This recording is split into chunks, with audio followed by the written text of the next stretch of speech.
They're sitting right in front of you. You can see them breathing. You can hear their voice.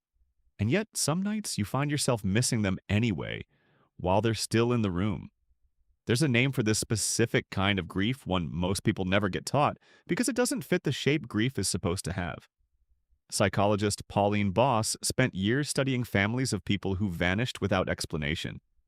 Soldiers reported missing, people who disappeared with no body, no funeral, no ending. But her most lasting work turned to something even stranger: loss that happens to people who never actually left. She called it ambiguous loss. And once you understand the version where the body stays but the person doesn't, you might finally understand a grief you've never had permission to name. Boss found that ambiguous loss comes in two forms. Someone can be physically gone while still psychologically present in your life. A missing person, an estrangement, a goodbye that never actually happened. Or someone can be physically present while psychologically gone, still in the house, still answering to their name. But the person you knew has quietly stopped being there. It's the second one most people never learn the name for. It doesn't have to be dementia, though that's the version people usually picture first. It's a parent who's in the room every night but has been somewhere else in his head for years.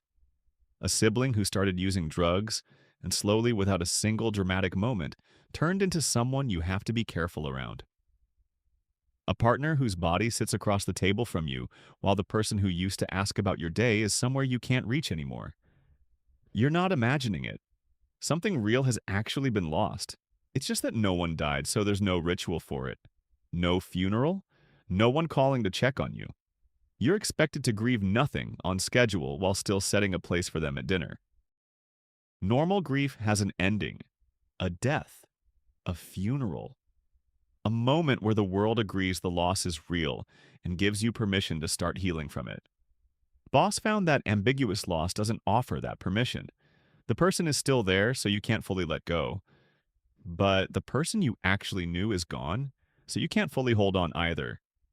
You end up frozen between two truths that both feel completely true at the same time. Boss argues that's not a flaw in you, it's the actual structure of this specific kind of loss. Grief with no finish line because the thing you're grieving refuses to fully end or fully continue. Here's the part of her work that tends to land the hardest. Boss spent years arguing that closure itself is largely a myth, not just for ambiguous loss, but for loss in general. We're taught healing means resolution, a clean ending, a before and an after. But she found that the people waiting for that clean ending, in situations that could never actually offer one, were the ones who stayed stuck the longest. The people who found relief weren't the ones who found closure.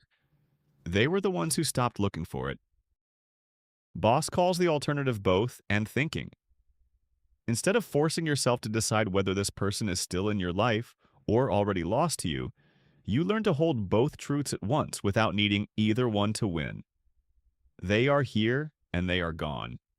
You love them and you're grieving them. Both of those are true on the same afternoon, sometimes in the same hour, and neither one cancels the other out. Maybe you've been quietly grading yourself on grief you were never taught the shape of, wondering why you can't just accept it or just move on, as if this loss followed rules that would let you do either. It doesn't. It was never going to. The person is still there, and so is the loss, human after all.